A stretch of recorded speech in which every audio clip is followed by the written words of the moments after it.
दोस्तों दीपक वटि सिंध अवामी समिति जो सरबराह भाई ऐं पाण सॼी सिंध सुञाणे शाइर बि आहे, तख़लीकार बि आहे, सिरजणहार बि आहे। दीपक वटि पहुतो आहे।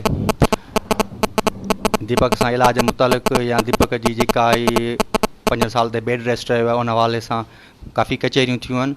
ऐं दोस्त डबाई साहब जेको आहे सो लाइव आयो आहे। पाण डबाई साहब खां पुछंदासीं त हू जेकी बि कचहरी थी आहे या अॻिते जी जेका हिकमत मिली आहे लाइ अमल आहे या जिन मामलनि मसइलनि ते कचहरी थी आहे हुन छा सोचियो आहे, उहो सॼी सिंध जे आॾो सभिनी दोस्तनि जे आॾो वाज़ह कंदो ऐं सभिनी दोस्तनि सां मुखातिबु थींदो।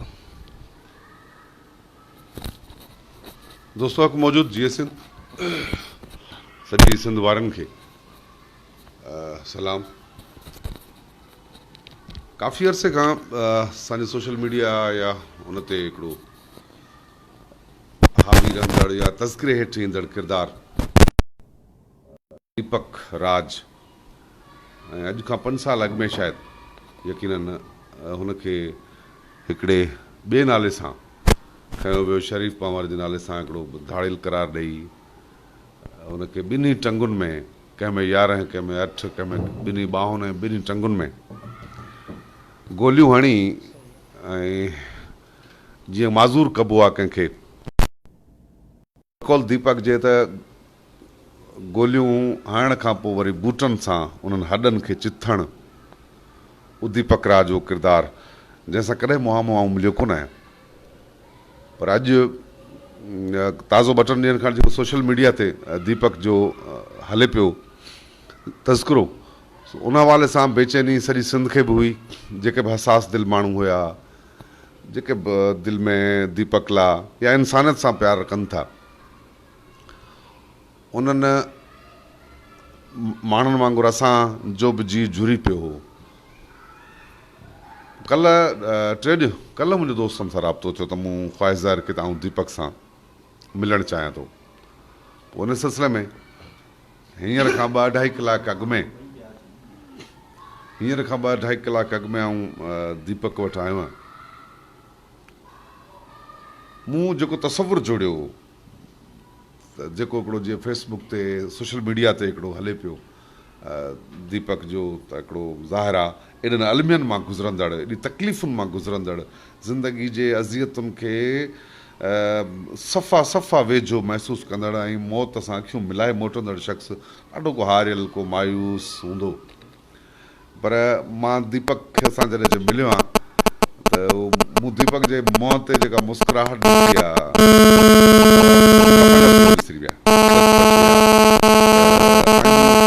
संदसि कचहरी दौरान हथ बि ॾिठो। उन हथ में मूं ॾिठो त दीपक वाक़ई ॾहेसर आहे ऐं हिकिड़ो नॉर्मल माण्हुनि वांगुरु कोन्हे को जेको नॉर्मल मीन्स जो थोरा माण्हू जो घणा माण्हुनि खां हटी करे थोरनि माण्हुनि मां जाए, थोरनि ख़ासि माण्हुनि मां मूंखे लॻो। साणसि तवील कचहरी थी आहे जे मुख़्तलिफ़ मौज़ूअनि ते। दीपक ते त किताब लिखी सघजनि था न, या दीपक जेको 5 साल ॿियनि खे त छॾियूं था, जेको 5 साल दीपक लोड़ियो आहे, जंहिं दरिंदगी जो निशान थियो आहे, जंहिं वहशत जो निशान थियो आहे, जिन अज़ियतुनि मां गुज़रियो आहे, उन्हनि जो हर पल ज़हर आलू महसूसु थियो मूंखे। अॼु संदसि हौसलो इहे कांदा ताज़ा क्राइसिस गुज़रिया आहिनि, उन ते कोन था ॻाल्हायूं। 5 साल खां वठी हिकिड़े हंध ते पियल आहे, यानी दीपक ॿियनि जो मोहताज लॻो वठे त हिनखे खणी डॉक्टर ॾे वञिणो आहे, हिनखे खणी कोर्ट ॾे वञिणो आहे। मां त हिकिड़ी टंग हुनजी बिल्कुलु कटे छॾी हुई आहे, बाक़ी ॿी टंग जेका उहा आहे जेका पिंजरे हेठि आहे, पिंजरे में बंदि आहे। जेकॾहिं पर साईं तव्हां ॾेखारियो त इहो जेको क़ैद खानो आहे, टंग जी जेका कंडीशन आहे, टंग जी जेका हालत आहे। दीपक ॿुधायो मूंखे त हाईकोर्ट मां जजमेंट आई हुई संदसि हिन पंहिंजो ज़ख़्मी थियण जी, संदसि अज़ियतुनि जी, साणसि बेवाजिबी कंदड़ पुलिस अमले जी, उन्हनि सां जेको ॻाल्हियूं तय थियूं, उहे जेके फ़ैसिला हुआ, उन्हनि फ़ैसिलनि में इहो हुयो त दीपक जो इलाजु थींदो। यानी दीपक जी टंग जो इलाजु थींदो, हिकिड़ी टंग कटी वई आगा खान मां, इलाजु थींदो जेको सॼी सरकार भरींदी। दीपक सां जॾहिं मूं ॻाल्हायो त दीपक जी जेका हीअ ॿांह आहे इलाज खां अॻु में ईअं कान हुई, यानी सिधी थींदी हुई हेसियतों ई। आगा खान जहिड़े हॉस्पिटल मां इलाजु थियण खां पोइ उहा ॿांह वञी फिरी हिते पहुती आहे जो इन हथ सां दीपक मानी कोन थो खाई सघे। माण्हू इलाज खां पोइ चाक थींदा आहिनि, बहितर थींदा आहिनि, पर दीपक जी हीअ ॿांह इलाज खां पोइ वधीक माज़ूर थी आहे। हीअ ॻाल्हि सम्झ में कोन थी अचे। आगा खान वारनि दीपक जो चवणु आहे त आगा खान वारनि चयो त इन टंग जे इलाज में अञा 3.5 साल लॻंदा, पर ठीकु थियण जी गारंटी कोन्हे। ऐं हिन मुंहिंजी सिंध में लखे माण्हू आहिनि जेके हिक हंधा सरंदी वारा बि आहिनि, ऐं उन्हनि सभिनि खे हिकिड़ी वेनती कंदुसि, गुज़ारिश कंदुसि, निमाणी गुज़ारिश कंदुसि। मूं जेको ॿिनि टिनि कलाकनि में फील कयो आहे त दीपक सिंध जे क़ाबिल दिमाग़नि मां हिकिड़ो दिमाग़ आहे, ऐं जेको इंतिहाई पढ़ियो लिखियो ऐं एॾो दिलेर बि। अहिड़ा माण्हू तमामु घणा कोन थींदा आहिनि। असांखे उन्हनि बाशऊर माण्हुनि खे ते लाज़िम थो थिए त उड़नि दिमाग़नि खे बचायो। असां सभिनि ते इहा ज़िमेदारी आहे त असां दीपक जे लाइ कुझु न कुझु करे सघूं। मां ॾिसंदो आहियां, ऐं हिकिड़ो दफ़ो पंहिंजो होटल जेको समुंड जे किनारे ते आहे, साईं अलाए नालो छा आहे हुन होटल जो, दो दरिया।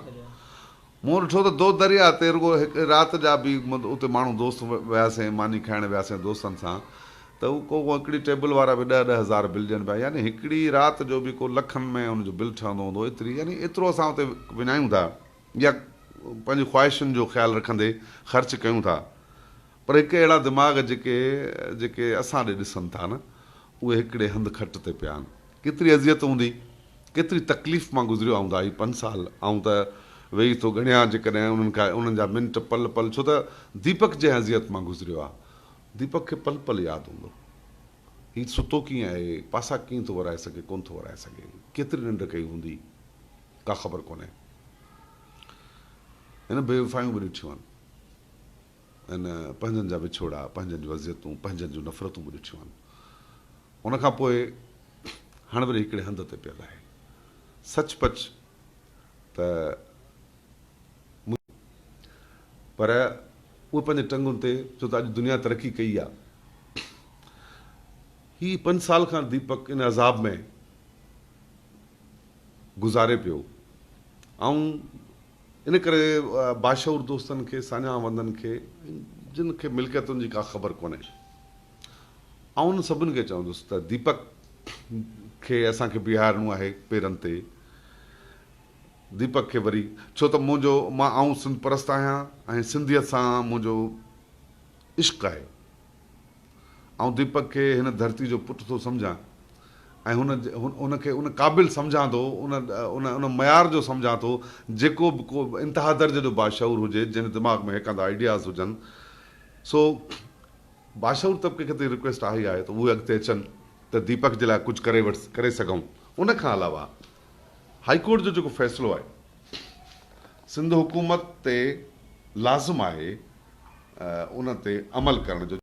जॾहिं मां ते जेको मूंखे दीपक ॿुधायो त अमल थी बि चुको आहे, पर जेके हिकु अधु शयूं जंहिंमें जेको आहे, हींअर कचहरी दौरान दीपक ॿुधायो त दुनिया में हाणे उहे बॉडी पार्ट्स माना टंग जेकॾहिं कटिजी वई आहे जेका, त हिकिड़ी हाणे वरी ॿिनि मुल्कनि में अहिड़ियूं टंगूं ठहनि पियूं या लॻनि पियूं जेके जिन खे दिमाग़ गाइड कंदो आहे, यानी जेके महसूसु करे सघंदियूं आहिनि। हिकिड़ियूं हूंदियूं आहिनि प्लास्टिक जूं ईअं ई ख़ाली, पर हिकिड़ियूं टंगूं अहिड़ियूं बि हाणे दुनिया तरक़ी करे उन जॻह ते पहुती आहे जेके उन में अंदरि बॉडी में फिट करे छॾींदा आहिनि ऐं जेके पंहिंजे दिमाग़ जे कंट्रोल में हूंदियूं आहिनि।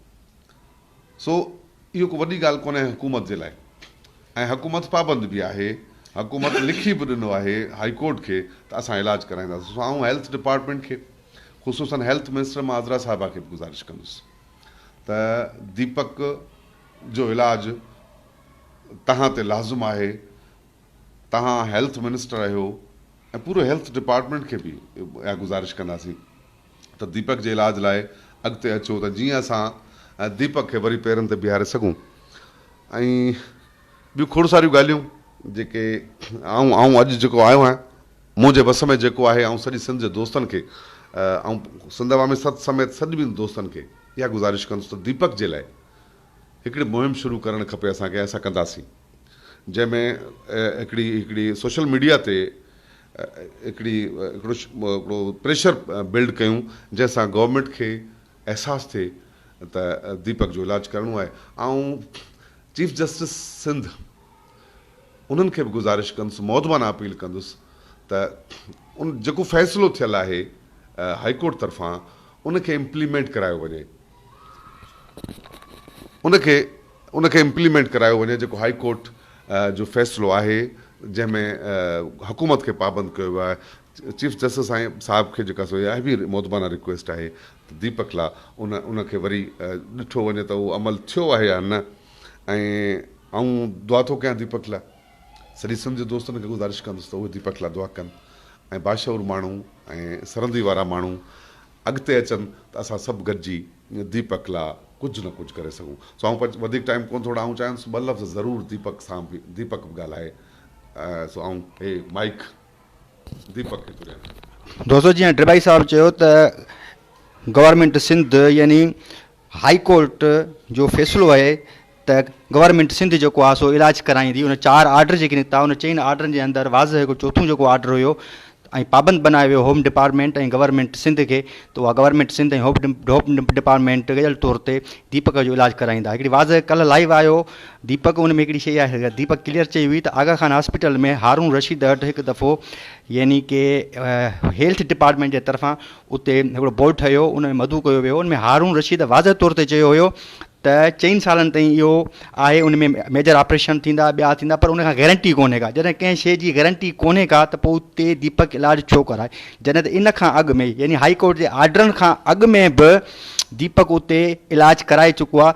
बांह जेका ड्रिबाई साहब ॾेखारी दीपक जी तव्हांखे, त उन में वाज़ तौर ते जेका पहिरीं थोरो घणो मूव कंदी आहे, उन में ताक़त हूंदी, इन ऑपरेशन खां पोइ उहा ताक़त ऐं मूव करणु छॾे ॾिनो आहे। हाणे जॾहिं हिते इलाजु मुमकिन ई कोन्हे को, त पोइ ज़बरदस्ती बुनियाद ते जेको बोर्ड ऐं उन बोर्ड खां जेकी फ़ैसिला कराया विया त हिते आगा खान में इलाजु थींदो, असां कंहिं बि सूरत में असांजो गॾियल मौक़ुफ़ आहे त आगा खान में इलाजु मुमकिन ई कोन्हे को। इहा सिंध हुकूमत ऐं उन सां गॾु होम डिपार्टमेंट जी, हेल्थ डिपार्टमेंट जी ज़िम्मेवारी आहे त हाई कोर्ट जे फ़ैसिले खे, उन 4 आर्डर खे अहमियत ॾींदे दीपक जो इलाजु ॿाहिरां करायो वञे, त जीअं दीपक पंहिंजे पेरनि ते बीह वञे। हुकूमत जी ज़िम्मेवारी आहे। हाणे दीपक से दीपक तव्हां अॼु पहिरियों दफ़ो ड्रिबाई साहब मिलियो आहे, तव्हां कीअं महसूसु कयो हुन सां कचहरी कंदे, तव्हां पंहिंजा व्यूज़ ख़्याल?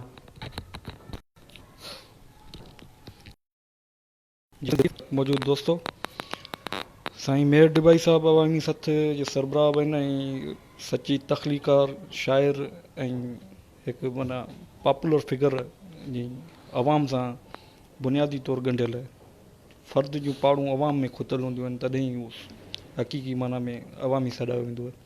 साईं जिन पोता मोहबतूं ॾिनियूं ऐं साईं जिन जेके तजवीज़ूं ॾिनियूं आहिनि, साईं जा जेके पंहिंजा वास्ता आहिनि, सोर्सिस आहिनि, सॼी सिंध खे जेको अपील कई आहे, उन मां 2 शयूं आहिनि जेके साईं डिस्कस करे आहिनि अॻे ई। त हाई कोर्ट जेको माना डिसीशन ॾिनो, उन में वेडिक्ट में क्लियर लिखियल आहे जजमेंट में, त बाबा वेयर अबाउट माना किथां बि जो इलाजु थिए विदिन कास्ट एस्टिमेट उहो ॿुधायो वञे, ऐं home department has taken responsibility, उन माना ज़िम्मेदारी खईं त माना जेको बि ख़र्चु ईंदो, जितां बि थींदो इलाजु, उन जो मुकमल ख़र्चु होम डिपार्टमेंट सिंध गवर्नमेंट बर्दाश्त कंदी। थियो ईअं त जेको सिविल अस्पताल में 8 अक्टूबर ते जेको 2019 में प्रीवियस जेको मेडिकल बोर्ड कॉन्स्टिट्यूट थियो, उन में इहो त बाबा हिन जी लेग जे अंदरि जेका ब्लड जी स्ट्रीमिंग फ्लो उहा घटि आहे, आर्टरीज़ जेके आहिनि उहे डैमेज थी चुकियूं आहिनि, स्कीलो मसल्स पेन खां अलावा जेको पोस्ट ऑपरेटिव माना पेन्स आहिनि उहे समूरियूं शयूं, ऐं फुट ड्रॉप आहे। इन करे माना तमामु घटि इम्कान आहिनि, चांसिस आहिनि त माना इट कैन बी सेव्ड या साल्वेज।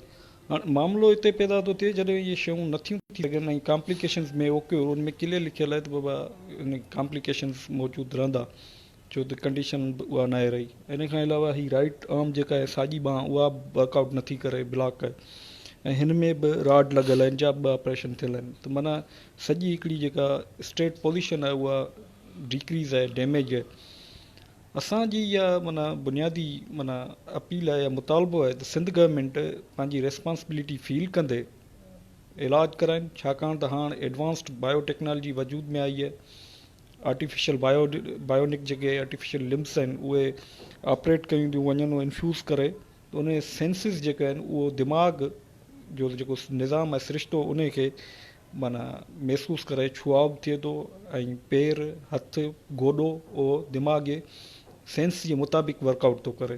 त इहा माना हिकिड़ी एडवांस्ड माना आहे पंहिंजो डिस्कवरी।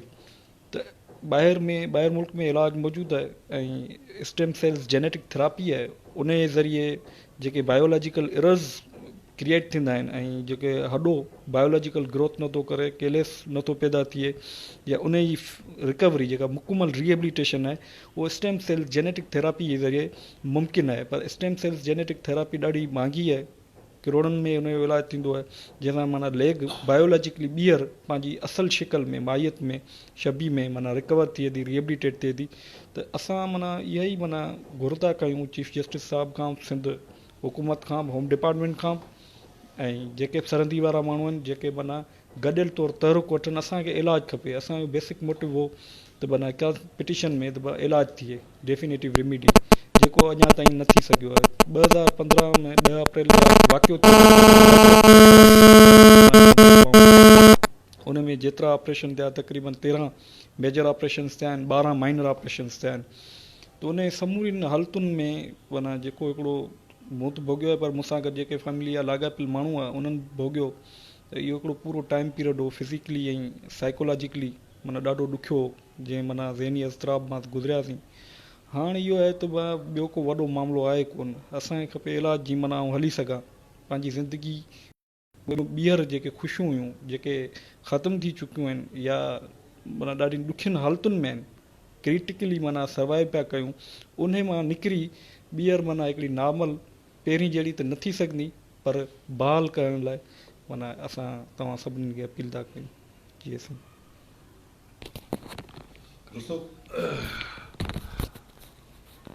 दीपक जा ख़्याल तव्हां ॿुधा, ऐं वधीक ऐं इंतिहाई घणो उन्हनि दोस्तनि जो थोराइतो जिन मूंखे दीपक सां अॼु मिलायो आहे। ऐं बसि दीपक चयो आहे, अचो त दीपक खे बचायूं ऐं दीपक खे पंहिंजे पेरनि ते बीहारे ॿाहिरि जी दुनिया में आणियूंसि त पंहिंजी दुनिया वरी पाण सेट करे। छो त का बि दुनिया में अणथियणी कोन्हे, का बि अणथियणी कोन्हे, सभु कुझु मुमकिन आहे। बसि आख़िर में तव्हां सभिनि खां इहा गुज़ारिश हुकूमत सरकार सूधो, अचो त दीपक जी मदद कयूं। डुबई साहब महिरबानी, तव्हां हिते आयो, सॼी सिंध जा हथोरा, सभिनी दोस्तनि जा हथोरा, साथ सलामत, सिंध सलामत।